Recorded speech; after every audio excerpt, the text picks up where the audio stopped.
لله رب العالمين والعاقبة للمتقين ولا عدوان إلا على الظالمين أشهد أن لا إله إلا الله وحده لا شريك له وأشهد أن سيدنا محمدا عبده ورسوله اللهم صل وسلم وبارك على سيدنا محمد وعلى آله وأصحابه ومن تبعهم بإحسان إلى يوم الدين Allahumma syarah lana sudurana.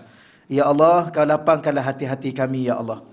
Wa hassin akhlaqana wa adabana. Ya Allah, kau perelokkanlah akhlak-akhlak kami dan sempurnakanlah adab-adab kami, Ya Allah. Wa yassir lana umurana fid dunya wal akhirah. Ya Allah, kau permudahkanlah segala urusan-urusan kami sama ada di dunia dan terutamanya di akhirat nanti, Ya Allah. Allah marzuqna al-fahma wal ilma, ya Allah, kau rezekikanlah kepada kami kefahaman dan ilmu pengetahuan, ya Allah. Wal hikmata wal aqla, kau rezekilah juga kepada kami hikmah, kebijaksanaan dan akal yang waras lagi sempurna, ya Allah. Bi rahmatika ya arhamar rahimin, dengan rahmatmu ya Allah ya arhamar rahimin. Walhamdulillahi rabbil alamin. Amma ba'd. Yang pertama yang saya hormati dan saya muliakan, ya Puan Hajah Salwa dan seluruh urustia pengajian Raudatul Muslimah. Yang saya hormati dan saya muliakan para ahli ilmu, tuan-tuan dan puan-puan muslimin muslimat, dan para penonton melalui online masing-masing. Alhamdulillah, sekali lagi kita melafazkan rasa syukur daripada hati kita kepada Allah Subhanahu Wa Taala di atas kesempatan demi kesempatan yang baik yang masih lagi Allah Ta'ala kurniakan kepada kita. Moga-moga dianya menjadi suatu sebab dan musabab untuk kita bawa sebagai suatu bekalan dalam pertemuan kita dengan Allah di akhirat nanti, insya-Allah. Untuk pagi ini muka surat berapa kita ya? 58. Sambungan dia. Kita ulang sedikit ya berkaitan dengan fasal yang ke-19 tu. Tajuk kita hari ini adalah jalan cinta. Jalan kita menuju untuk kita memiliki cinta yang sebenar dan dicintai oleh Allah yang Maha Benar. Melalui jalannya, salah satunya kita akan belajar di sini. Tariqatuna, kata Imam Arsalan Ad-Dimashqi rahimahullahu ta'ala, tariqatuna, jalan kami, kulluha, seluruhnya, mahabbatun, ialah kecintaan, la amalun, bukan sekadar amal, wa fanaun, dan bukan sekadar fana, la baqaun, bukan juga sekadar baqa. Ini satu persatu kita bahaskan kerana di sini secara umumnya bahasanya agak jauh membawa jiwa dan hati kita. Baik, tariqatuna, jalan kami, jalan di sini ialah manhaj atau kaedah atau metod golongan sufi yang mewarisi amalan syariat dengan proses persahabatan pentarbiahan, menekankan aspek cinta dalam pengabdian dan penuaian syariat, bukan sekadar amal sahaja. Jadi di sana ada golongan yang dinamakan golongan ahlu sufi. Orang-orang sufi ini ialah orang yang belajar ilmu tasawuf dan mempraktikkan ilmu tasawuf itu melalui tariqah, melalui manhaj. Ada kaedah khusus, ada manhaj khusus, ada metod khusus. Dan mereka ni pula mewarisi manhaj ini bukan ciptaan-ciptaan rekaan-rekaan, tetapi mewarisinya melalui proses persahabatan yang dinamakan dalam bahasa Arabnya ialah suhbah. Persahabatan dengan siapa? Dengan para murabbi mursyid. Baru ini ada soalan kan, nanti kita jawab. Para murabbi mursyid. Dan murabbi mursyid inilah yang akan membawa manhaj tarbiyah. Tarbiyah di sini pula ialah tarbiyah kerohanian. Secara tarbiyah kerohanian, jiwa dalam kita. Bila mana berkaitan dengan tarbiyah atau didikan secara kerohanian, mereka ni atau manhaj mereka menekankan aspek cinta dalam pengabdian, dalam perhambaan kita kepada Allah. Maknanya apa?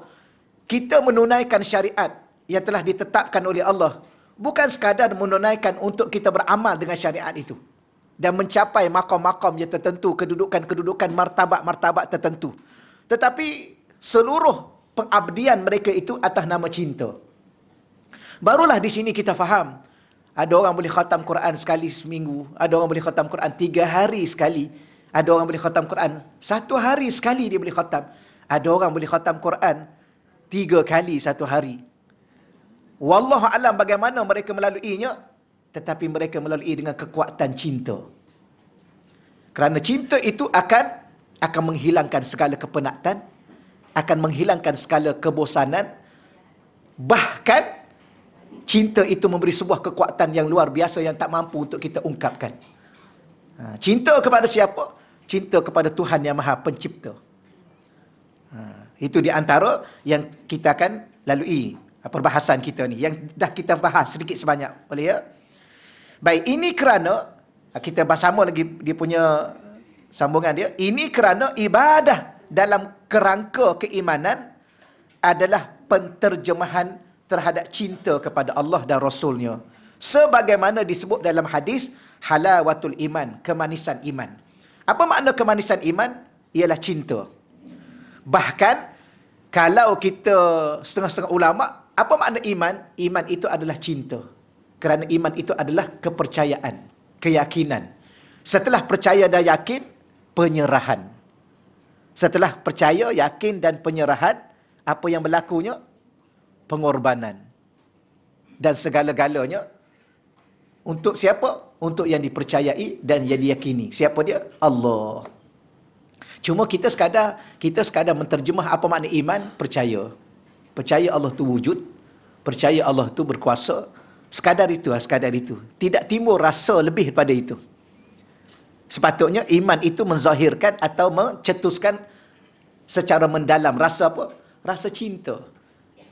Kerana cinta tu takkan ada tanpa kepercayaan. Maka asas cinta itu kepercayaan. Asas kepercayaan itu dalam bahasa Arab disebut iman kepada Allah. Percaya seluruhnya pada Allah. Percaya tu bukan sekadar percaya saat-saat tertentu, tak. Seluruh hidup ni adalah sebuah kepercayaan pada Allah. Penyerahan kepada Allah.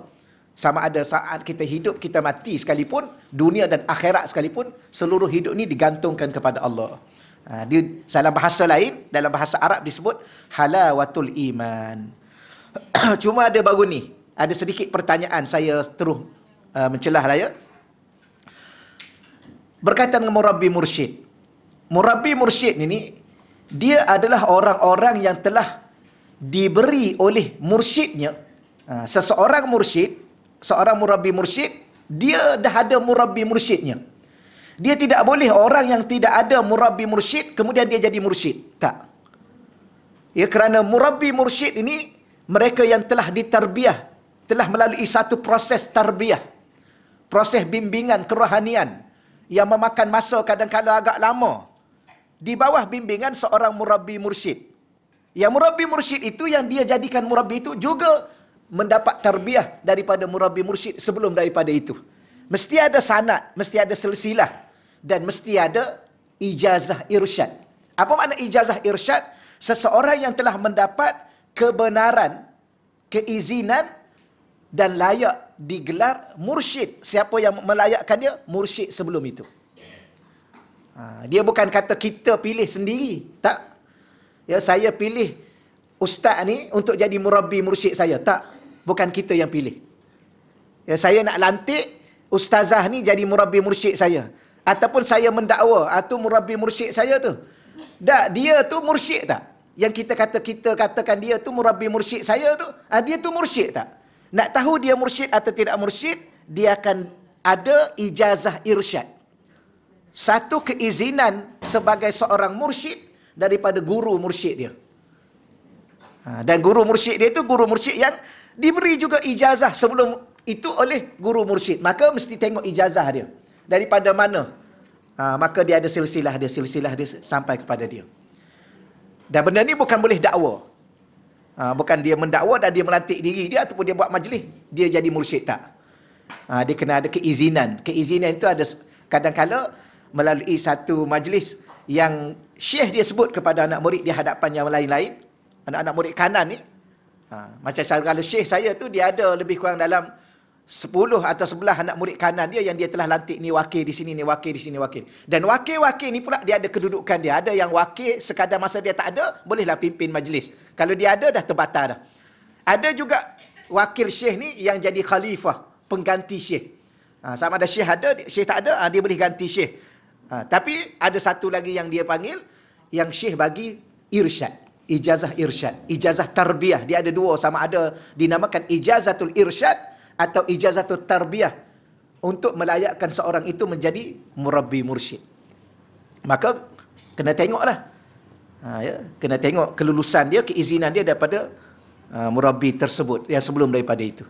Tapi kalau dia tidak ada murabbi mursyid sebelum itu, ya, walaupun sehebat mana dia, kalam-kalam dia, tapi dia belum lagi mencapai maqam pada kerohanian dia untuk diiktiraf oleh murabbi sebelum itu mengatakan dia mursyid. Okay, saya nak ulang lagi sekali, bukan pilih-pilih. Saya rasa selesa dengan ustaz ni lah, ustaz lah jadi mursyid saya. Saya rasa selesa dengan ustazah ni lah, ustazah lah jadi mursyid saya. Ustazah tu, ustaz tu ada ijazah irsyad tak daripada mursyid dia?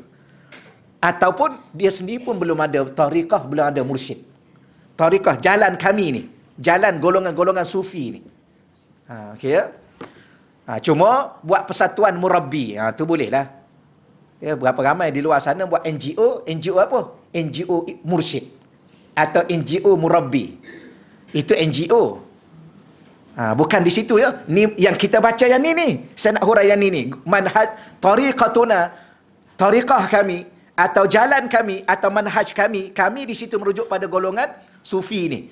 Saya tidak nafikan NGO mursyid, NGO apa, itu terpulang pada dia orang lah, masing-masing lah. Ya, yang ni di sini. Boleh insya-Allah, ya. Jangan kata saya rasa ustaz lah sesuai jadi mursyid saya. Kita sendiri lantik mursyid kita, bukan. Bukan dia, ini soal kerohanian. Okey, selesai. Baik. La amal kulluha, dan jalan kita ni seluruhnya, semuanya, setiap sudut, setiap keadaan, setiap waktu, apa lagi kita nak bagi tahu? Adalah jalan kami adalah cinta. Mahabbah. Dalam susah, dalam senang, dalam kaya, dalam miskin, dalam redha, dalam murka, kan? Ni kita ni masa redha, sayanglah. Masa marah, melayanglah jawab dia. Masa kaya, sayang. Masa miskin, kita ni nak tahu masa susah, masa susah atau masa duduk tengah stres. Ya. Sama juga lelaki soleh dengan perempuan solehah, sama. Nak tahu soleh atau solehah, tengok keadaan terdesak. Ketika tu tengoklah. Kalau ketika mana timbul masalah-masalah tertentu, mula memberontak, mula masa muka, mula macam-macam bahasa keluar daripada mulut, sama ada lelaki atau perempuan, itu bukan lelaki soleh dan perempuan solehah. Masa senang okeylah, masa senang, masa happy, masa duduk tengah bercinta tu kan, awal-awal percintaan aku denganmu, ya, seindah rasa, seindah rupa. Betul. Susah senang kita bersama, dunia dan akhirat hidup selamanya. Apa kena sikit, sudah. Kena ujian sikit, sudah. Ya, sudah sampai waktunya aku tinggalkanmu. Kenapa? Dah tak sehaluan. Dah mula tak sehaluan. Ya, rupa-rupanya I ingat I dengan you sejalan, rupanya kita jalan lain, you jalan lain. Maka kita pilih jalan kita sendiri. Itulah. Betul, ya? Maka itu bukan cinta. Maka selama percintaan itu bukan cinta, ya, selama percintaan itu rupanya kepura-puraan. Okey, selesai. Nanti tajuk lain pula. Baik. Apa makna la amal? Bukan semata-mata amalan, bukan sekadar amal. Maknanya apa? Amal tetap amal. Bukan kerana cinta meninggalkan amal, tidak. Ya, amal tetap amal. Solat kena solat, puasa kena puasa, zikir kena zikir, baca Quran kena baca Quran. Tapi bukan semata-mata beramal secara zahir. Itu maksudnya la amalun di situ, bukan semata-mata sekadar beramal secara zahir. Dengan rukuknya, dengan sujudnya, dengan bacaan Quran dan sebagainya, sehingga lebih memerhati tentang perbuatan zahir. tanpa menjaga adab batin hati, iaitu apa? Ikhlas dan kecintaan kepada Allah sebagai cinta yang teragung. Kena ada dua, ikhlas dan cinta. Apa makna ikhlas? Buang segala-galanya daripada hati kita, yang adanya hanya Allah dan Rasul. Itu ikhlas. Ataupun selalu mudah kita cakapnya, ia hanya ada Allah sahaja dalam hati kita. Segala amal kita hanya kepada Dia sahaja. Jangan bercampur-campur dengan selain Dia. Termasuk untuk kepentingan diri kita pun bukan.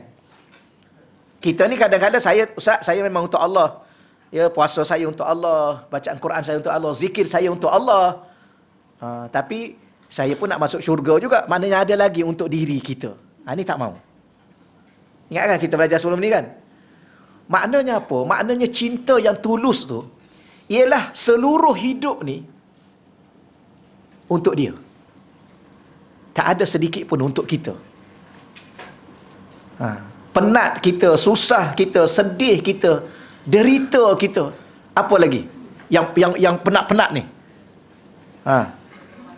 Kalau senang kita, gembira kita untuk Dia, itu memanglah biasalah. Benda tu biasalah kan. Masa senang, masa gembira, memanglah I untuk you.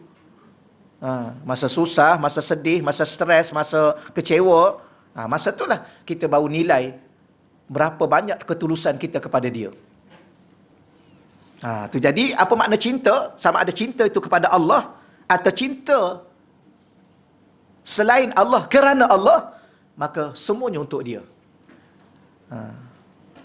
Tak adil Ustaz ya. Tak adil lah Ustaz. Kalau saya cinta kat dia, saya kena gembirakan dia. Habis saya macam mana? Tengok. Dia masih fikir pasal dia. Semua saya kena korbankan masa kepada dia. Habis masa saya. Semua perasaan saya kena gembirakan dia. Habis perasaan saya nak letak kat mana? Tak payah bercinta kalau baca kat macam tu. Dan kalau bercinta pun itu bukan cinta. Oh, you ingat you ada perasaan? I tak ada perasaan. Tak payah bercinta. Kerana tak bersedia untuk bercinta. Orang macam ni tak akan merasai nikmat cinta. Ya, tak akan. Memang selalu kan. You ingat you saja ke ada perasaan? I tak ada perasaan. You ingat you saja ke penat? I tak penat. Ini bahasa-bahasa biasa orang bercinta. Kononnya. Betul? You ingat you seorang luka? I tak luka. Luka I lagi dalam, tahu tak? Wah. Subhanallah. Hanya I yang rasa, you tak pernah rasa. Betul ya? Inilah pergaduhan-pergaduhan dalam bahasa cinta. Kononnya.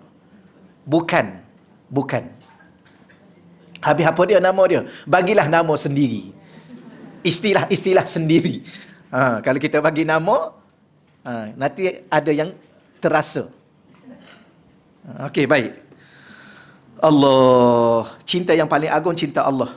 Bagaimana nak bercinta dengan Allah? Belajar mencintai Rasulullah. Kerana cinta itu ada pintu. Pintu-pintu cinta. Maka pintu cintanya adalah Rasulullah sallallahu alaihi wasallam. Okey, baik. Sebenarnya waw tu waw ataf. Waw ataf tu waw kena kata dan. Dan apa? Dan bukan juga, dan bukan sekadar fana. Bukan sekadar fana. Apa makna fana di situ? Bererti tidak menyaksikan wujud diri sebagai wujud mutlak.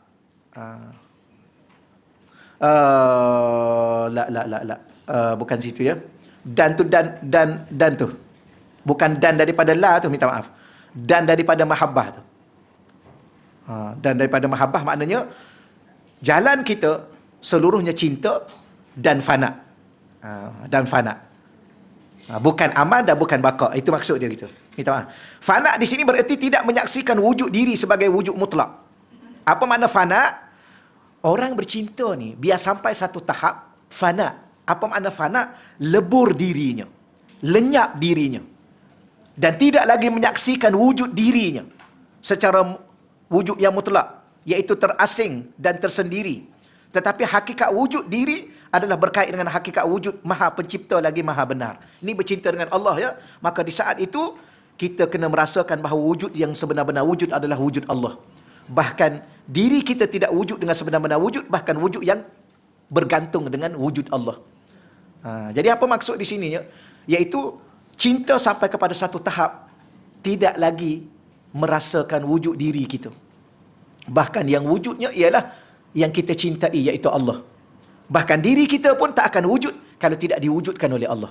Diri kita tidak akan hidup kalau tidak dihidupkan oleh Allah. Diri kita tidak akan ada apa yang ada ni kalau tidak diberi dan dikurniakan oleh Allah. Maka bagaimanakah keadaan cinta itu? Cinta yang setulusnya, yang sebenarnya, kerana seluruh diri ini daripada Dia. Asalnya.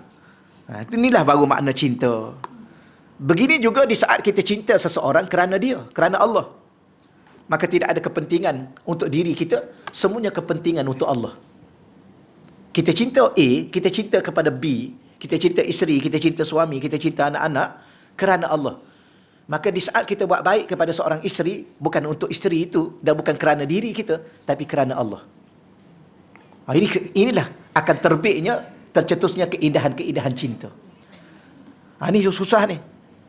Ya, I cinta kat you, sama ada you cinta kat I atau you balas cinta I, you tak balas cinta I tetap mencintai you sebab cinta I bukan kerana you.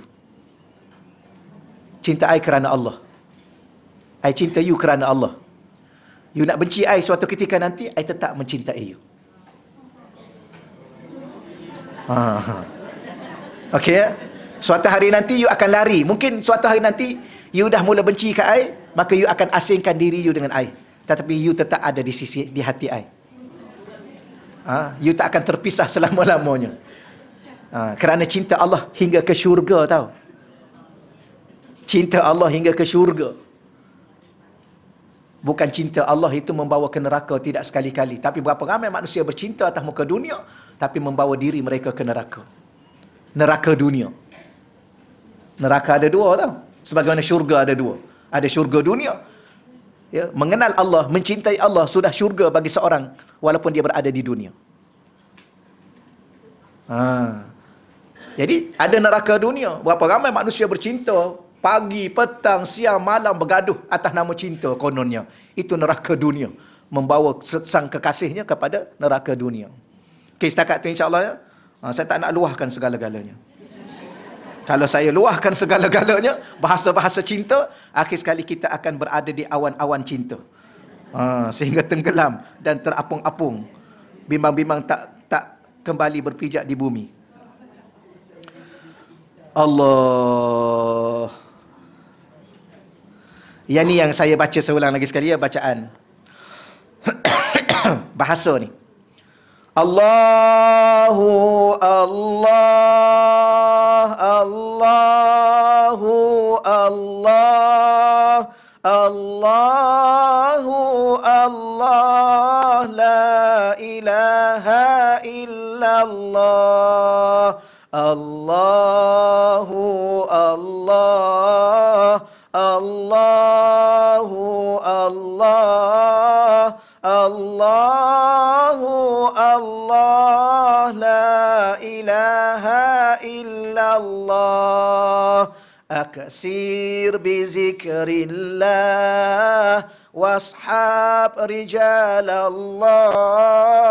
Aksir bizikrillah washab rijalallah hatta tafna fillah summa tabqa billah. Itu antara maksud dia, aksir bizikrillah. Macam mana nak sampai ke maqam ni? Aksir bizikrillah. Maqam fana tadi. Perbanyakkan zikir kepada Allah. Zikir di sini pula ialah zikir khusus, yang kita terima khusus dan berada di bawah bimbingan yang khusus daripada seorang murabbi mursyid. Baik. Washab rijalallah. Syarat kedua, syarat pertama, perbanyakkan zikir. Tuan-tuan tolong ambil satu keputusan. Saya pun tengah nak buat keputusan ni, tapi tak tahu bila ni. Ya berlengah-lengah, terhegeh-hegeh, entah ke mana saya ni. Ya kadang-kadang kita nak baca berapa? La ilaha illallah, saya nak baca 100,000. Baca 100,000. Berapa hari? 2 hari, 2 hari. 3 hari, 3 hari. Kita nak tengok apa kita akan rasa. Ya, baca subhanallah 100,000. Baca apa? Tak kira lah nak baca apa pun. Baca 100,000. Kita nak tengok dalam 1 hari, 2 hari apa jadi pada jiwa dan hati kita. Nak aksir. Perbanyakkan. Tapi jangan lupa washab rijalallah. Kena bersuhbah dengan rijal, tokoh-tokoh ahli sufi, tokoh-tokoh ahli zikir. Kerana persoalan kerohanian ni, dia macam apa ya? Dia macam warisan. Dan dia bersambung-sambung. Sebab tu perlu pada seorang murabbi mursyid ni dan ijazah irsyad ni, sebab dia bersambung. Macam saya pernah banyak kali saya ulangkan, ni lampu ni. Lampu ni, kenapa dia boleh menyala, membawa cahaya kepada kita, menerangkan kita? Sebab nampak lampu tu, mentul ni, dia ada wire tu, kabel tu. Bersambung dengan mana? Switch kat belakang tu kita tekan. Tapi switch tu dia bersambung dengan kat luar tu. Sebab tu ada tiang-tiang elektrik tu. Tiang elektrik pula sambung sampai ke mana? Tu. Ibu sawat tu. Ibu sawat tu pencawang tu. Sampai ke mana tu? Sampai ke no. Tasik Banding, Tasik Kenyir. Tempat apa tu? Menjana kuasa-kuasa elektrik. Ada turbin, ada apa yang menggerakkan. Yang menggerakkan tu apa yang gerakkan tu? Air. Air itu daripada mana? Daripada langit, daripada hujan. Siapa yang menurunkan hujan? Allah. Itulah sumber cahaya.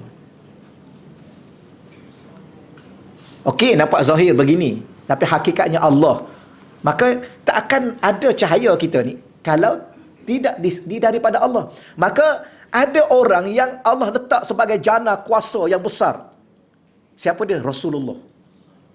Dalam menyampaikan cahaya dalam hati kita untuk kita berjalan ni. Rasulullah tu dia akan wariskan. Ni waris. Dia wariskan kepada sahabat. Sahabat wariskan kepada tabi'in. Dan tiga kalangan tabi'in ni ada pewaris khusus. Ada pewaris umum, ada pewaris khusus. Macam kita jadi ahli waris lah. Ahli waris ada 1/8, ada 1/2. Ada 1/6. Bahagian masing-masing tau. Ada waris-waris Nabi ni yang mereka mewarisi kerohanian. Cahaya yang begitu terang dalam jiwa mereka. Cahaya inilah yang akan menyambungkan pada cahaya hati kita. Sebab tu washab rijal Allah. Maka banyakkan zikir dan bersahabat dengan sohbah dengan wali-wali Allah, awliya. Kadang-kadang mursyid ni sebut waliyan mursyida, wali mursyid. Ya, kalau kita duduk dengan para masyayikh, para habaib yang mencapai kepada maqam mursyid ni, biasanya mereka adalah wali mursyid. Dan mereka ni duri kasyaf, khususnya kasyaf kepada murid-murid mereka. Mereka tahu apa yang berlaku pada murid-murid mereka dan apa yang berlaku di hati-hati murid-murid mereka. Mereka tahu. Ini maqam yang agak yang makin tinggi. Sebab mursyid tu dia ada mursyid yang kamil. Ada orang baru jadi mursyid, maka perjalanan dia masih jauh. Tapi dia boleh dah bimbing dah anak murid dia secara kerohanian, bukan secara zahir tau. Zahir nampak biasa. Kadang-kadang kita nampak orang tu zahir biasa, macam tukang sapu aja. Tak kena gaya wali. Cuba tengok kat Yaman tu. Wih, jangan. Saya dah kena banyak kali. Tengok macam pakcik-pakcik biasa duk sapu-sapu masjid, duk susun-susun selipar. Kita rasa sedapnya orang susun selipar kita kan. Rasa mulia juga aku ni. Rupanya yang susun selipar tu wali Allah Subhanahu wa taala. Kenapa zahir bukan ni jiwa dalam dia dengan Tuhan. Okey ya. Baik. Seterusnya. La baqa, maksud baqa. Apa makna baqa? Kekal di sini. Apa makna masuk kekal di sini? Ialah seseorang menisbahkan hakikat wujud diri sendiri dan kelangsungannya kepada dirinya sendiri. Di samping kewujudan mutlak Tuhan yang maha benar, al-haq. Sedangkan satu-satunya yang maha kekal adalah Allah. Hidup ni jangan sampai kita rasa diri kita adalah segala-galanya. Itu maksud dia. Kelangsungan hidup kita, kewujudan diri kita dengan diri kita sendiri. Ada orang memang dia sampai tak sedar diri sampai tahap ni tau. Ikut saya diri saya. Saya nak buat apa pun. Macam mana? Diri saya, ikut saya lah. Saya tak nak solat ke? Saya nak apa? Saya nak berjudi ke? Ikut saya lah. Duit saya. Segala-gala dia meletakkan pada diri dia. Ini manusia ni bahaya. Ya, bahaya dia dalam kehidupan dia. Sedangkan yang benar-benar wujud, yang benar-benar berkuasa, yang benar-benar kekal, Allah Subhanahu Wa Taala. Adapun semua selainnya, selain Allah, jika kekal sekalipun, ia dengan pengekalan ibqa dan bantuan ataupun imdad daripadanya semata-mata. Ya, ada 10 makhluk Allah di saat Allah perintahkan supaya ditiup sangkakala, ada 10 makhluk Allah yang kekal. Tapi dia bukan asal kekal, dia dikekalkan oleh Allah. diberi kekal, dibantu untuk kekal. Salah satunya, satu unsur yang ada pada diri kita, yang namanya ajbuz zanab. Al-ajbu az-zanab. Satu tulang kecil yang ada di sulbi kita, yang besar biji sawi. Yang tu kekal. Kerana di situlah akan dibangkitkan kita di hari kiamat nanti. Okey, selesai. Muka surat 59. Iza dakhalta fil amal kunta laka. Sambungan daripada perbahasan itu, untuk mencapai jalan cinta, jika. Dakhalta, kamu telah masuk. Dakhalta fi'il madhi. Kamu telah masuk ke mana? Fil amal. Ke dalam amal semata-mata.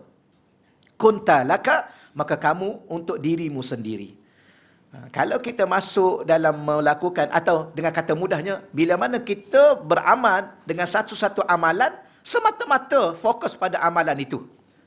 Semata-mata pada amalan itu, maka kunta laka, maka kamu untuk dirimu sendiri. Apa maksudnya? Kita lihat tu, nota kaki angka 94. Perbahasan Tauhid Sufi ini berkisah tentang penyaksian ini. Maksudnya, syirik yang tersembunyi terbit daripada pemerhatian hati kita terhadap nisbah kewujudan yang mutlak diri dan kesempurnaannya. Sama ada diri, sifat-sifat yang ada pada diri, perbuatan-perbuatan yang terbit daripada diri kita, maupun apa yang dibuat tanpa menisbahkan hakikatnya kepada Allah. Baik, ni banyak kali dah kita ulang ni, cuma diulang lagi sekali. Ya, ingat lagi tak kita bicara tentang syariat? Ada orang dia melaksanakan syariat Allah kerana semata-mata perintah Allah, satu. Yang kedua, dia merasakan diri dia yang melakukan syariat itu. Ini ni. Maka ketika itu hanya untuk diri dia sahaja. Boleh ya? Banyak kali kita ulang benda sama ni ya, supaya kita masih ingat lagi. Berapa ramai manusia di luar sana, mungkin kita sendiri pun samalah. Saya, kita semua. Di saat Allah perintahkan kita solat, maka kita solat. Kenapa kita solat? Kerana syariat memerintahkan kita solat dan mengatakan wajib. Okey ya? Sebab tu ada orang bila mana dia dah solat, okey selesai. Saya dah solat. Selesai. Lepas solat tu dia jadi makin baik ke makin jahat ke, itu cerita lain. Kecuali ceritanya dia dah solat, dah habis. Yang penting solat. Lewat ke, sempurna ke tak, ya. Yang penting solat. Sebab apa? Dah tunaikan perintah Allah. Siapa yang tunaikan? Saya yang tunaikan. Ni orang macam ni orang ni bahaya dia. Kerana dia melupai Allah. Sedangkan diri dia wujud itu pun diwujudkan oleh Allah. Yang memerintahkan solat itu pun Allah. Yang solat itu pun untuk Allah, bukan untuk diri dia. Maka yang membantu dia untuk melangkah, setiap langkah dia pergi ke masjid, untuk dia bangun, untuk qiyam, untuk dia rukuk, untuk dia sujud, semua tu dari siapa? Dari Allah. Jadi sepatutnya di saat dia melaksanakan perintah syariat solat, dia kena bukan berinteraksi dengan solat, dia bukan berinteraksi dengan perintah, dia berinteraksi dengan Tuhan yang memfardukan dia solat. Ketika itulah solat dia fokus kepada siapa? Bukan kepada solat, kepada Allah. Allah di saat kita ingat dia akan ingatkan kita segala-gala, termasuk rakaat-rakaat solat. Tapi oleh kerana kita lupa, kita hanya sekadar berinteraksi dengan solat. Bahkan ada orang bukan sekadar dia berinteraksi dengan solat, dia berinteraksi dengan diri dia yang melaksanakan solat, sedangkan diri dia itu pelupa. Tu kejap-kejap lupa, kejap-kejap lupa. Tahu? Itulah rahsia dia, itulah punca dia. Lepas tu tanya, kenapalah saya ni? Ya, kenapalah masih terlupa? Terlupa apa? Terlupa Al-Fatihah. Dah rukuk dah pun. Ustaz, saya dah rukuk, baru saya ingat, saya dah baca ke Fatihah. Fatihah itu pun dia lupa. 17 kali satu hari. Dah 40 tahun solat, lupa juga. Kerana dia tidak berinteraksi dengan Allah yang mengingatkan dia. Dia berinteraksi dengan diri dia, dengan solat dia. Itu yang lupa tu. Tapi kita ni kan, kalau Allah kata fadhkuruni azkurkum, kamu ingat aku ingat pada kamu. Bila mana Allah ingat kat kita, Allah akan ingatkan segala-galanya. Tapi dah kita tak berinteraksi dengan Allah, berinteraksi dengan solat. Beza tahu. Tapi ada orang kata, iyalah solat kan untuk Allah. Memang solat untuk Allah. Ya ke untuk Allah? Cuba tanya balik, ke untuk masuk syurga? Ya? Untuk Allah kemudian nak masuk syurga. Berbelah bahagi. I kahwin dengan you dulu, you tahu tak? Sekarang I nak bagi tahu ni lah. I kahwin dengan you dulu, sebenarnya I bukan nak you, I nak rumah you. Sebab I lalu-lalu tengok besar lah rumah you. Itu masalah. Atau ayat kedua, sebenarnya I kahwin kat you dulu, you tahu tak? I nak kat you dan rumah you. Cuba bagi tahu. Maknanya cinta yang berbelah bahagi. 50 pada diriku, 50 pada rumahku. Kalau ku tahu daripada awal seumpama tu, aku cari lain lebih baik. Contoh, ya dah berbelah bahagi. Kalau tak ada rumah, kalau tak ada rumah, kalau tak ada harta, kalau tak ada harta, 50% ajalah I cinta kat you. Kan hari dah berbelah bahagi antara you dengan harta. Itu pun 50% tu pun dah hilang lah. Dah pudar. Macam-macam mana kita. Jadi sebenarnya dah banyak kali kita ulang benda sama. Sebenarnya kalau kita lillah, semata-mata lillah, Allah bukan bagi satu lah, Allah boleh bagi 8 syurga.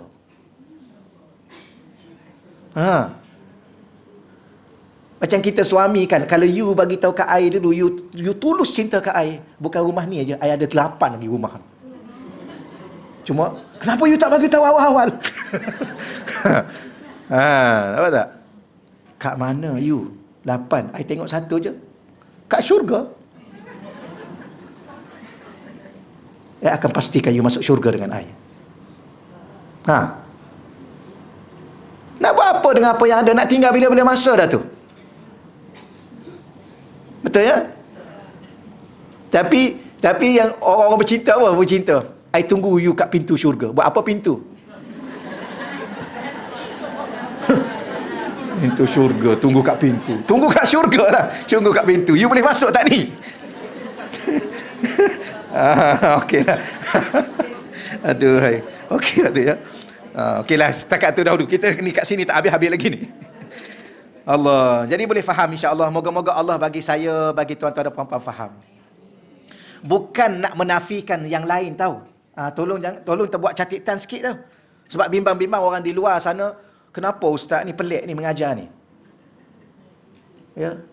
Kan Allah juga nak bagi syurga. Ya, betul. Memang Allah nak bagi syurga dan memang kita pun nak syurga. Pelik kalau orang kata saya tak nak, ini memang manusia tak waras. Siapa tanya siapa pun nak syurga, semua nak syurga. Tapi syurga tu ada pemilik tau. Kita bincang sekarang tentang cinta. Bukan tentang syurga. Cinta kepada pemilik syurga. Bila mana pemilik syurga tahu setulus cinta kita kepadanya, hanya kepadanya, dan seluruh pengorbanan kita selama ni, bangun malam kita, sedekah kita, penat lelah kita, tawaf dan sebagainya, semua untuk dia, bukan untuk kita, dia akan bagi 8 syurga. Dia, apa makna? Dia akan bagi segala-galanya untuk kita. Dia kan Tuhan yang maha kaya. Dia kan Tuhan yang maha pemurah. Dia adalah Tuhan yang maha segala-galanya. Tahu tak, kenal tak kita dengan siapa kita sedang berinteraksi ni? Maknanya kita tak cukup kenal. Saya cakap ni sama dah dengan saya pun. Cakap aja banyak. Betul. Masih berkira-kira, masih menghitung-hitung, masih menghisap-hisap. Ya, nak bangun ke tak nak bangun malam ni? Nak bangun pukul 5 ke nak bangun pukul 4? Apa ni? Kata cinta. Kenapa berkira sangat ni? Malam ni 8 ke? Takat larak lah kan cinta. Sampai tuan-tuan, sepatutnya kita ni biar sampai kita pensan sekali. Bangun, lepas 2 rakaat bangun, lepas 2 rakaat bangun, lepas 2 rakaat bangun, tahu-tahu dah azan. Okey, azan tak apa. Solat sunat. Azan apa? Azan subuh. Solat sunat subuh. Kemudian apa lagi?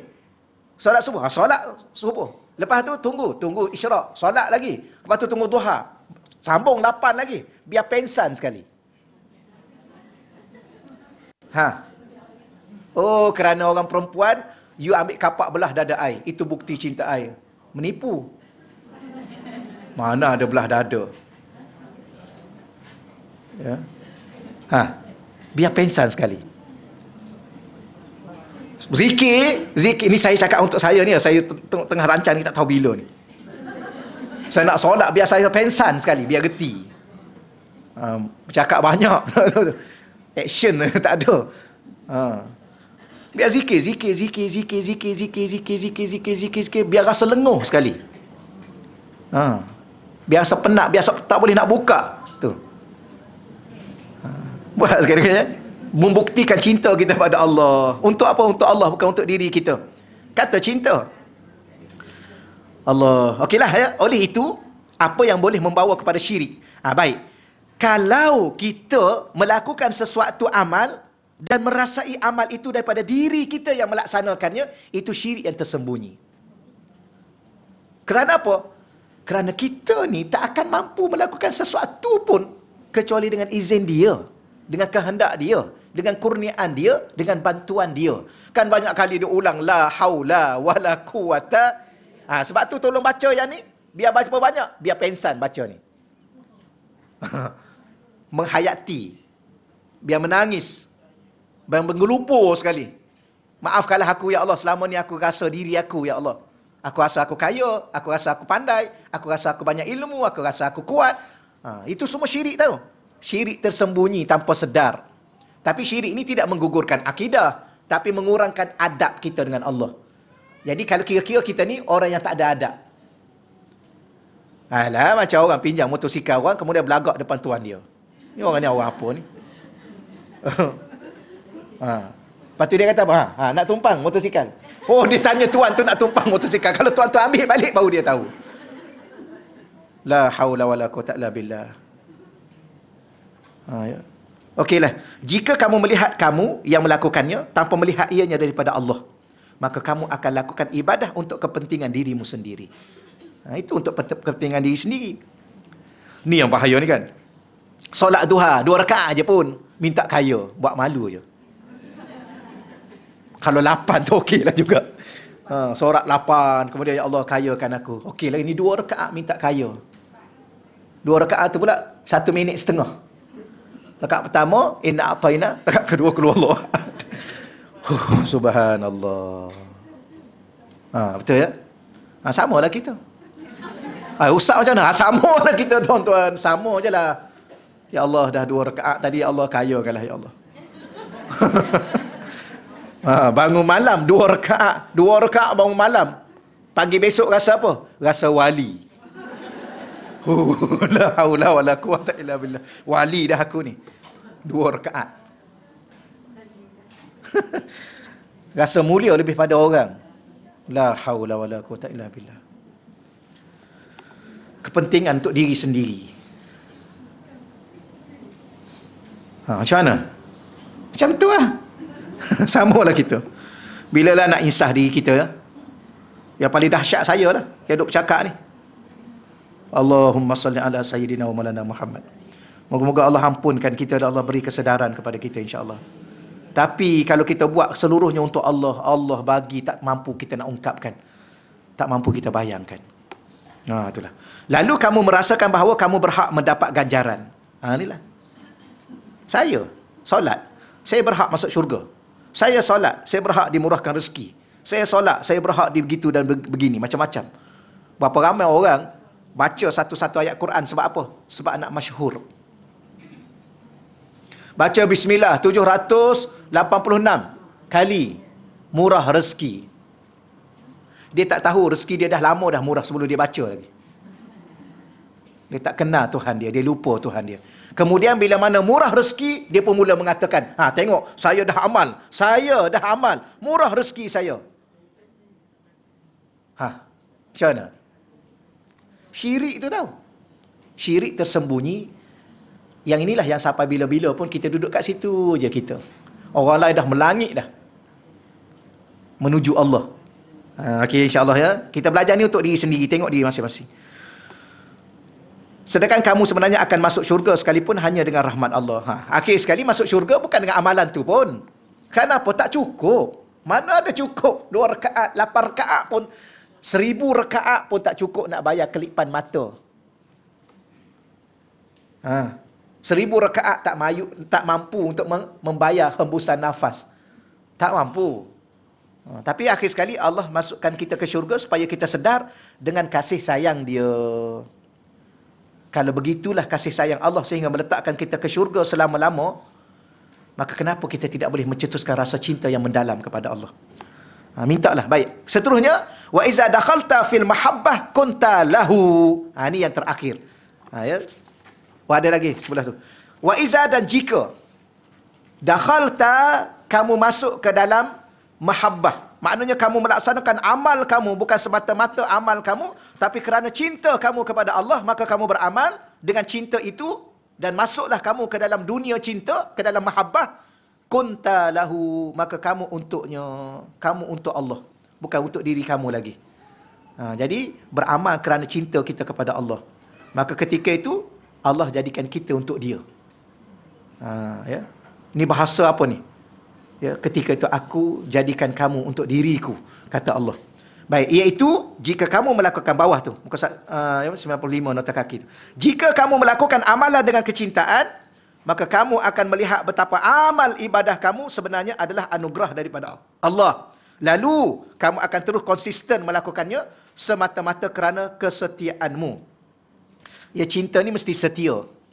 Ya, tidak dinamakan cinta kalau tidak setia. Okey ya. Cuma orang kadang-kadang tahu nak sentuh, kadang-kadang nak sentuh, kadang-kadang tak nak sentuh. Contoh, suami isteri ini, isteri kena setia. Macam-macam mana apa sekalipun wajib setia. Suami tak perlu setia. Tengok. Nanti dulu, tak habis lagi ni huraian, nanti dulu. Tidak dibuka lagi perbahasan. Baru dilontarkan kata-kata. Tengok. Ingat ke dah faham dah? Rupanya bangkang lagi. Tak adalah, tu gurauan saya sikit ya. Jangan minta setia dengan suami. Suami hanya setia kepada seorang lelaki, seorang perempuan yang namanya ibu. Ibu tidak akan mampu ditukar ganti. Ibu tidak akan mampu dibayar dengan dunia dan seisinya. Cinta ibu, cinta ke syurga. Itu lelaki. Ya, syurga lelaki bukan pada isteri dia. Syurga lelaki pada ibu dia. Tapi syurga seorang perempuan pada suami dia. Suka tak suka, nak tak nak, terima tak terima, itulah hakikat yang telah ditetapkan oleh Allah. Ni Allah, bukan saya ni.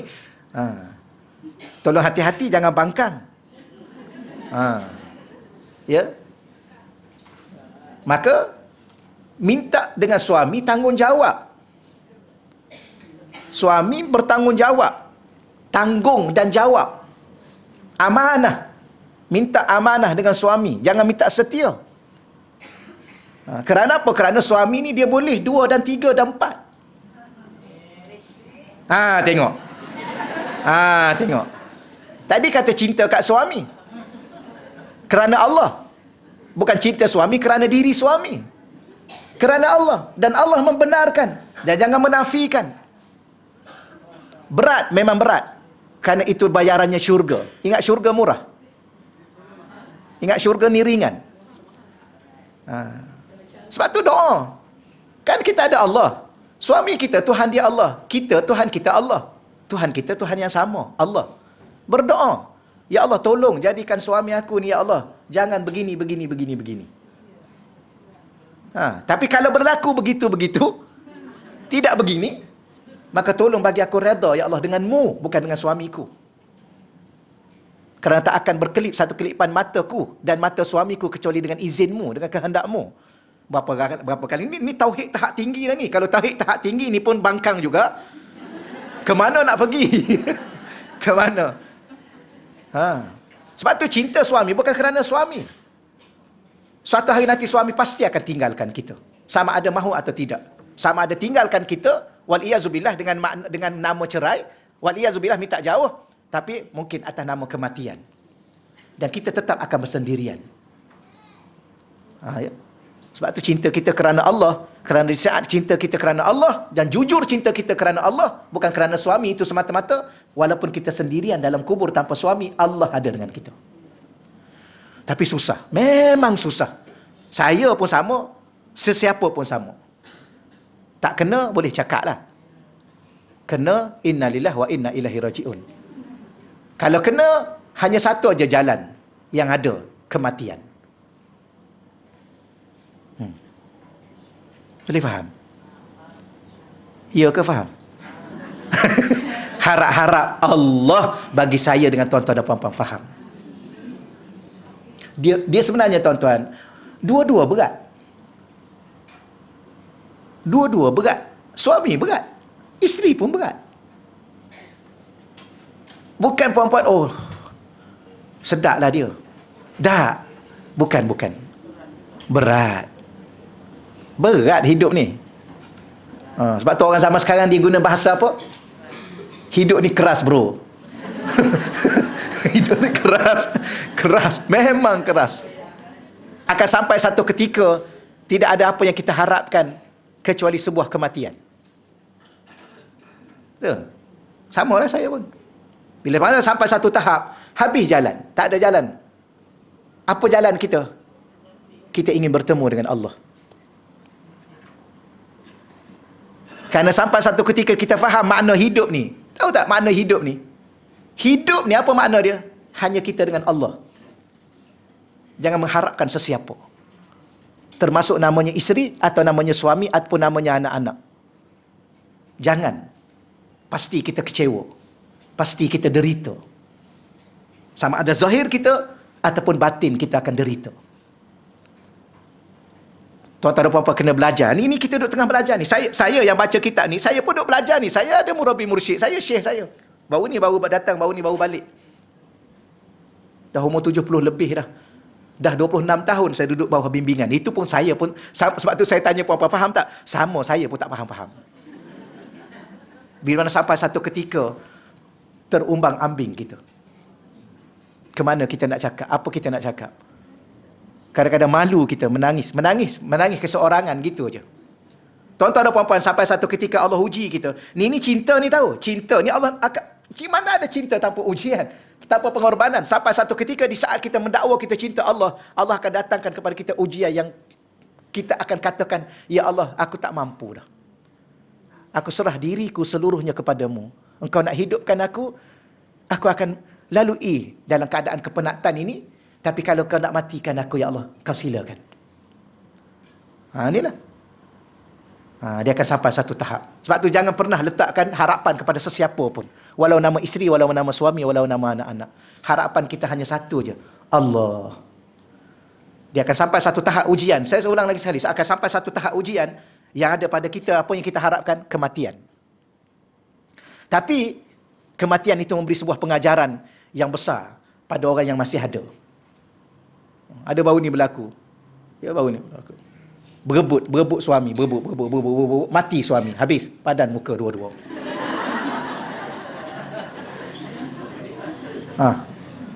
Bertengkar, bergaduh, suami nak tidur pun tak boleh. Suami nak makan pun tak lalu. Bergaduh sana, bergaduh sini, berebut sana, berebut sini. Suami nak kerja pun susah. Bila mana suami meninggal, ambil. Kau nak berebut, ambil letak kat rumah tu seminggu. Apa? Tak ada apa-apa. Itulah jawapan yang Allah bagi kepada manusia yang tidak pandai bersyukur.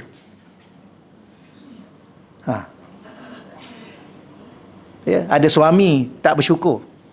Sama juga suami tahu. Saya cakap ni, suami sama juga. Berapa ramai suami yang tidak bersyukur ada seorang isteri yang solehah. Ya, pukul lah, maki hamun dah.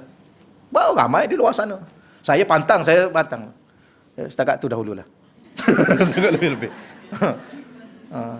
Saya ada adik saya seorang kena juga. Tapi tak apalah. Ya, saya rasa, tapi yalah, hidup ni kan kita hormat undang-undang kan. Kita kena jadi warga negara yang baik. Kita ada undang-undang. Kalau tak ada undang-undang, saya pergi lempang. Budak. Tapi ni contoh. Bukan betul ni, contoh ni. Dah rasa serius ni. Contoh. Bahawa hidup ni pandailah bersyukur. Dan hidup ni pandailah bersabar dengan tempoh masa yang ada. Kadang-kadang kita kan dengan apa yang kita ada ni pun, ya Allah, penatnya. Ya Allah, kita lihat Allah, saudara mara kita, saudara se-Islam dengan di Palestin kan. Ya Allah. La haula wala quwata illa billah. Semalam saya tengok belanja sikit. Daripada pukul berapa saya duduk. Saya tengok sampai pukul 2. Saya tengok, ya Allah. Kadang-kadang kita rasa apa? Ya Allah, maafkanlah aku, ya Allah. Aku macam ni kehidupan antara hamba-hambamu, ya Allah. Dengan anak kecil kan. Anak kecil dengan ibu, dengan orang tua, dengan apa, dibunuh. Aku tak pandai bersyukur, ya Allah. Maafkanlah aku, ya Allah. Kita ni susah sikit aja susah. Termenung. Kan? Apa kan kita ni? Lah, kita nak jawab apa akhirat nanti? Akhirat nanti kita nak jawab apa? Kamu sudah mengeluh. Sedikit aku bagi ujian kepada kamu. Kamu sudah mengeluh. Tengok hamba-hamba aku di Palestin. Ya. Mereka makan apa? Mereka minum apa? Mereka tidur di mana? Kalau boleh tidur di mana pun okey lagi. Tidur tak lena. Bom kat atas tu. Bila-bila masuk saja. Tapi mereka melalui dengan 1001 kegembiraan. Kerana mereka tahu mereka ada Allah. Inilah kita ni kena ajar. Walau sedahsyat mana kita lalui, jangan pernah rasa kecewa kerana kita ada Allah. Nak bangkang lagi?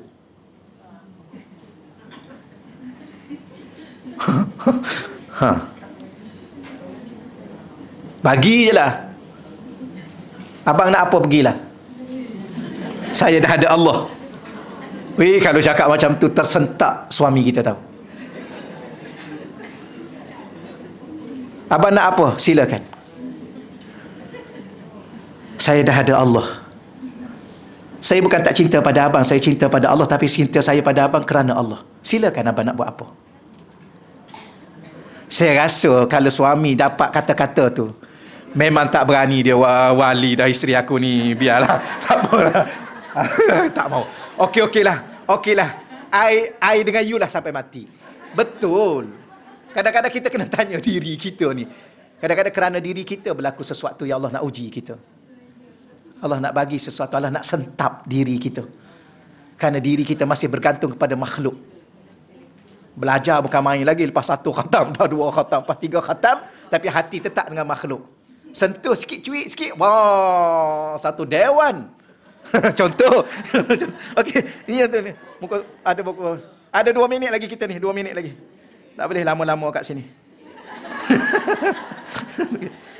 Allah. Sama-sama doa tuan-tuan ni sekalian ya. Saya antara tempat yang saya memang antara tempat lah. Saya tak tahu kenapa, sebab saya banyak kan baru ni saya dah cakap dah. Antara tempat yang saya luahkan segala-galanya di sini. Tapi tidak sepenuhnya saya takut.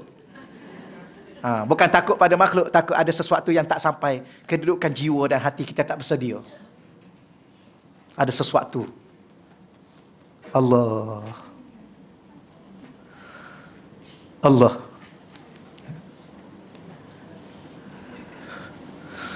Apa kita baca di sini dulu insya-Allah.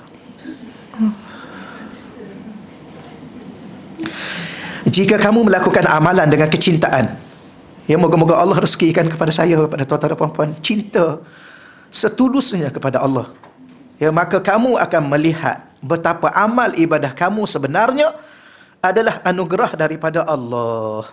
Lalu kamu akan terus konsisten melakukannya semata-mata kerana kesetiaanmu. Ini bahasa yang kita menggemparkan dewan kita tadi. Ya, kesetiaanmu. Melihat dirimu adalah milik Allah. Setia kita hanya untuk Allah. Okey ya. Tanpa melihat kepentingan dirimu dalam perhubungan tersebut.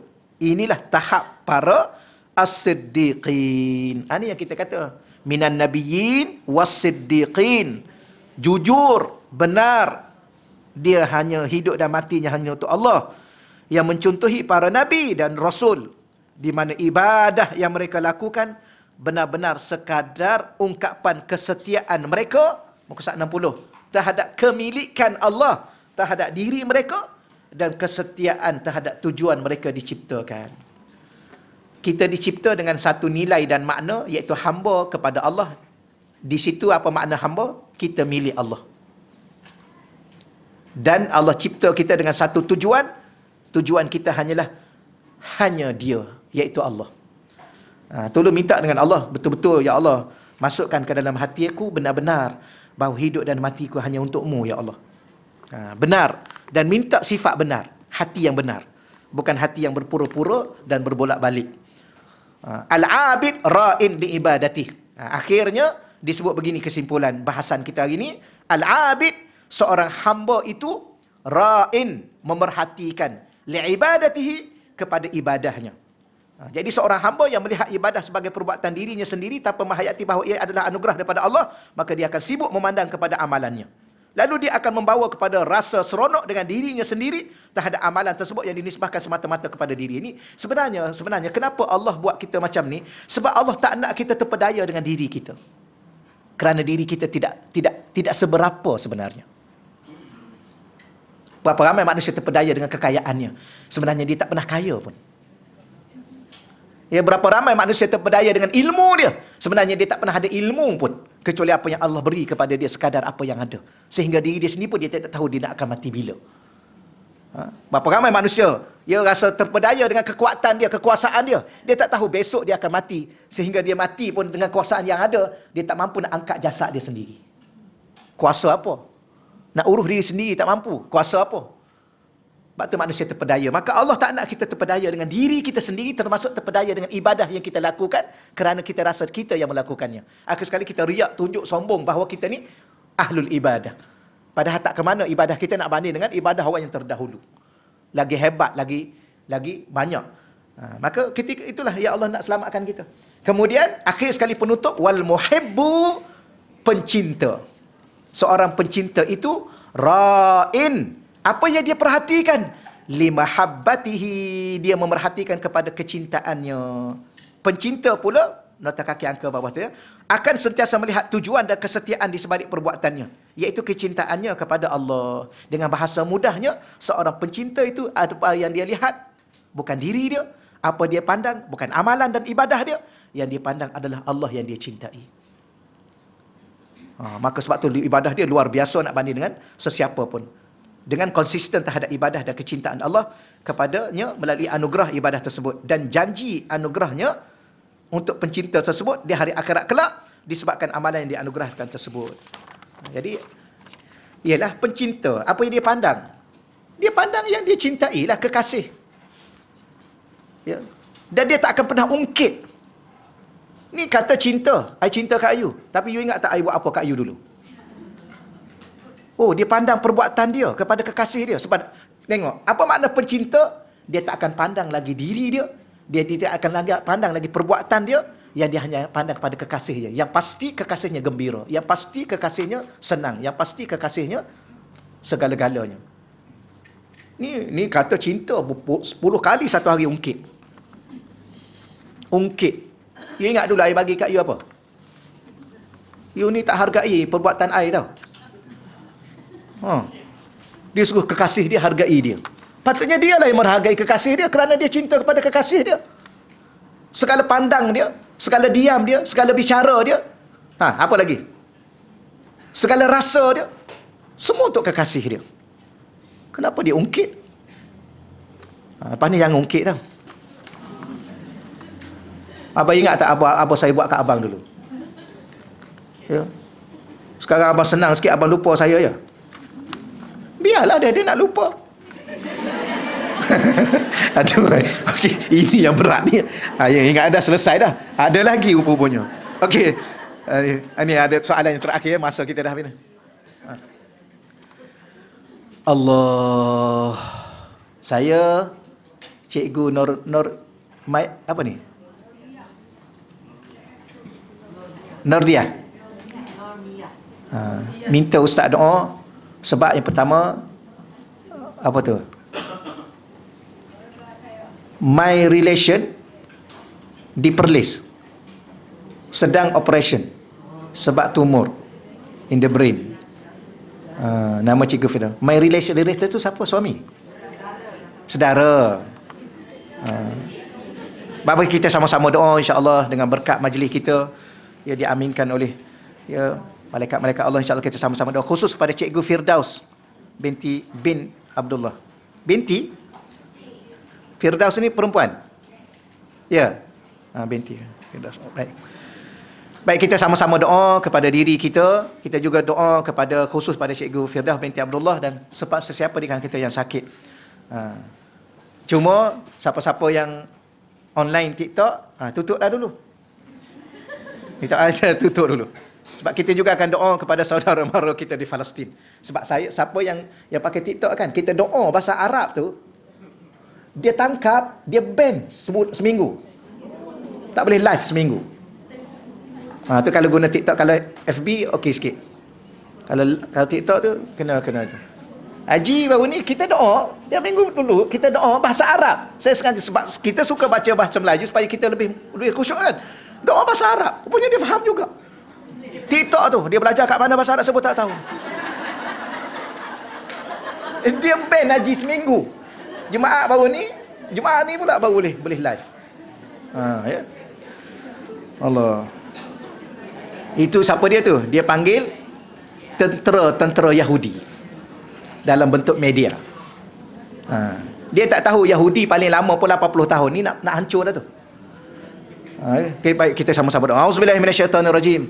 Bismillahirrahmanirrahim. Allahumma ya azimah sultan, ya qadimal ihsan, ya daiman ni'am, ya kasiral jud, ya wasi'al ata, ya khafiyal lutfi, ya jamila sun'i, ya haliman la ya'jal. Salli ya Rabbi ala Sayyidina Muhammad wa ala alihi wa anis sahabati ajma'in. Allahumma lakal hamdu syukra wa lakal mannu fadla wa anta rabbuna haqqa wa nahnu abiduka riqa wa anta lam tazal lizalika ahla ya muyassira kulli asir wa ya jabira kulli kasir wa ya sahiba kulli farid wa ya mughniya kulli faqir wa ya muqawwiya kulli dha'if wa ya ma'mana kulli makhif yassir alaina kulla asir fataysirul asir alaika yasir. Allahumma la man la yahtaju ila al-bayani wat tafsir. Hajatuna kasir ya Allah, hajatuna kasir ya Rahman, hajatuna kasir ya Rahim, wa anta alimun biha wa khabir ya arhamar rahimin, ya arhamar rahimin, ya arhamar rahimin. Allahumma anzil alaiha ya Allah, ala Cikgu Firdaus ya Allah binti Abdullah ya Allah, dawaan min dawaik wa shifaan min shifaik wa rahmatan min rahmatik wa barakatan min barakatik ala hazihi al-awja' wal amrad wal asqam fatabra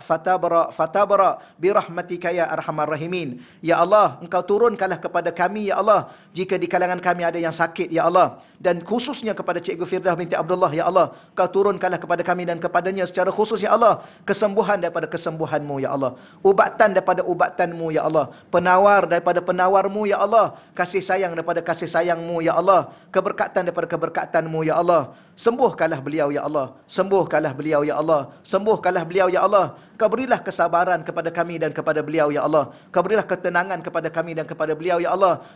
Berilah kesabaran kepada ahli keluarga beliau ya Allah, dan juga kepada ahli keluarga kami yang ditimpa dengan kesakitan, kesusahan dan segala-galanya ya Allah. Ya Allah, ya Tuhan kami ingin berdoa khusus kepada saudara se-Islam kepada kami ya Allah di Palestin, khususnya di Gaza ya Allah. Allah ma'izzal Islam wal muslimin, Allah mansur Islam wal muslimin, Allah mansur asakiran muwahhidin, Allah ma'i'la'i kalimataka ila yaumiddin, Allah ma'ahlikil kafarata wal munafikin wal yahud wal nasara wa junudahum الذين يكذبون رسلك ويقاتلون أولياءك ويصدون الناس عن سبيلك. اللهم إنا نجعلك في نهور أعدائنا وأعداء المسلمين خصوصا اليهود يا الله. اللهم بدد شملهم وفرق جمعهم وشتت كلمتهم وزلزل أقدامهم وسلط عليهم كلبا من كلابك يا قهار يا جبار يا منتقم يا الله يا الله يا الله. اللهم انصر إخواننا المسلمين والمجاهدين والمستضعفين في فلسطين خصوصا في غزة يا الله. الله منصرهم يا الله، الله منصرهم يا رحمن، الله منصرهم يا رحيم يا أرحم الراحمين. اللهم أهلك اليهود وجنودهم وأحزابهم ومن معهم ومن نصرهم. اللهم أحصهم عددا واقتلهم بددا ولا تبق منهم أحدا. اللهم يا منزل الكتاب ويا مجري السحاب ويا هازم الأحزاب ihzimhum wansurna alaihim. Rabbana taqabbal minna du'aana ammah wa salatana tammah wa la tu'adzibna yaumal qiyamah innaka ala kulli syai'in qadir. Wa sallallahu ala sayyidina wa lana Muhammad walhamdulillahi rabbil alamin. Taqabbalallah minna wa minkum ya karim.